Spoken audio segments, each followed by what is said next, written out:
Hello Internet, this is Hunter Black Luna with my first voiced over Let's Play. This is Galactic Civilizations 2 Dreadlords. One of my personal favorite games. I'm not a total strategy buff. Like, I have some Left 4 Dead videos and whatnot. All sorts of good stuff. I'm going to do something I haven't seen yet because it's going to take forever. That's right, a gigantic galaxy. Habitable planets are common. The number of planets is common. The number of stars is common. Star density, loose clusters, because otherwise half the galaxy will just spawn like in a corner and be unable to reach the other half, and we want to see them all get to each other and get to me so that they can kick my ass. Anomalies are occasional, attack rate's normal. All the rest is just your standard stuff. Because I'm quite boring, I'm gonna be the humans. Just like the other Let's Play I've seen of this game. I don't know, I just like playing the humans in this scenario. It's easier for me to relate, easier for me to think of stuff. We are not the Terran Alliance though, we are the Terran Federation. Which still has a positive connotation, because a Federation has to be good, right? I have a theory that money is good, because without money I suffer heavily. So I'm going to put a lot of points into economics because money fuels your national growth. And without sufficient fuel, well, you're going to fall behind. A bit into research is good, I suppose. Trade routes. Trade routes are invaluable. Morale is always good. The more morale, the more you can tax your people before they string you up and hang you. And hit points let you live more. I mean, I suppose that's obvious. I'm not really sure which political party I favor. They all have their unique advantages and disadvantages. I am probably going to go with just Federalist for more money. Money's good. Human-style ships. I'll make the core hull color black instead of white, with a deep blue border. I kind of like how that looks. Everything else is default. And oh, okay, because it's a Let's Play, and this is like some kind of Let's Play tradition of the Black Luna. Your glorious president. Alright, here's our stats. Humans don't start with much tech because we're one of the youngest races, but we get a lot of bonuses, which means good in the long term. We will bring every civilization into play because it's enormous. Tough kicked my ass. I don't know, I don't want to make it too easy because then it'll be boring to watch. It's already going to be a million parts. So why not just make it one where they just run me over? I'll go with challenging. I'm hoping a lot of the entertainment comes from how creative I am. I'm a sci-fi author and stuff, so I love naming ships, naming planets, coming up with all these sci-fi concepts, which is another reason I like the humans. I don't really know what aliens would call their ships, or any of that. The galaxy has become a tense place since the major civilizations obtained hyperdrive technology. A race has been on to explore, expand, colonize, and in some cases conquer the galaxy. Spoiler, we're probably going to be going with the fourth option here. Technology is good, exploration is good, take the path of power and darkness or the path of light and enlightenment. We're just going to have to see about that. Our research. Let's go for new propulsion techniques. I'm going to race to ion drive first for the early game just to get some speed, because at the beginning your ships move so fucking slow.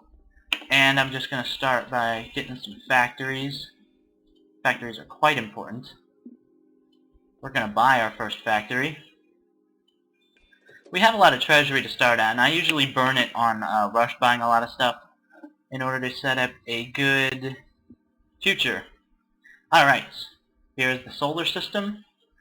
Mars is the only other habitable planet in our solar system. It's half the class of Earth, not even half. There's There's Haber, well known for being right next to us. Here is the mini-map. Okay, here's the idea of the scale. Here is what we have explored at the beginning. See that box? That's what we don't have explored. Every single one of those dots is a star. I have a little interface spoiler here because you can see each nation's influence before you have contact with them by turning on this option. We're just going to say that we know where they are because we discovered that when everyone was still using warp gates. If you read the backstory for this, everyone had warp gates, then humanity figured out how to make hyperdrives out of the warp gates, so we could, like, travel and shit. Alright. Time for some naming. Every ship name will be a TFV registry for Terran Federation vessel, and the TFV New Frontiers. Alright. And what the hell else could I possibly call this striking vessel design but the Enterprise? Now with 100% less juvenile sex, and sexy Vulcans though, unfortunately. No Captain Archer either. We are going to send the Enterprise to see... Let's see. Here's another little interface spoiler. You can click on a star to see if it has any habitable planets, even if you can't see those planets, so you know whether it's worth your time to investigate it. We are going to start exploring towards the other alien races. Looks like the Drath and the Arceans are closest. So just head that way. And off she goes. The New Frontiers, close on our heels. Man, our ships move slow. Each turn is a week of game time. We are starting on the 1st of January, 2225. Our ships move at 2 and 3 spaces, which I guess is pretty good since each space is like a planet-sized area, but still, God. Alright. Also, I have some custom classes set up. I love custom classes. My AWACS is just a bunch of sensors and stuff to just reveal the area. It doesn't move, it doesn't have any engines. Regular colony ship. The Architect class is my custom starter outbuilder, and the Endeavor class is my custom colony ship, which is better than the standard one in every respect except for range. Range is going to be important because this is such a big map, but it's not going to be that important. And we are going to prioritize shipbuilding. Here's our budget. Still kind of balanced. I want to ride the budget as close to balance as possible. I focus a lot more on building up on fueling the national engine, as you will, as opposed to building up a lot of money. The national treasury and national population are denoted here. We start out with 5,000 billion credits. That's a lot of money. I already spent some of that. As you can tell, I'm a Democrat, because go spending. Now, as soon as we actually get things, our spending is going to go way up. As you can see, everything costs money. When we get trade routes, they will be here. I'm really bad at explaining shit. I'll just try to explain shit as it comes up in case you've not played this game or not played it enough. Alright, we have finished our first turn. Hit the turn button. There's our influence borders and whatnot. The area of space that's basically our territory. And there's not much to do except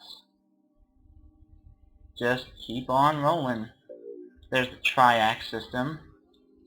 Nothing habitable yet. Gonna rush by the next factory. Further increases our production capabilities. We should have an Endeavor out within the month. Couple more factories. I'm gonna rush by it every turn, every other turn, whatnot. And we hit end turn again. There's the rest of triac.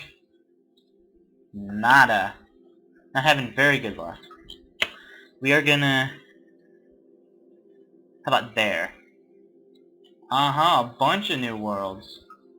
Let's keep the new frontiers moving. It is slow. Irregular colony ship design is so fucking slow. I think it looks that bad, though. And consider, this thing has 100 million people on it. No wonder it looks pretty big. And turn again.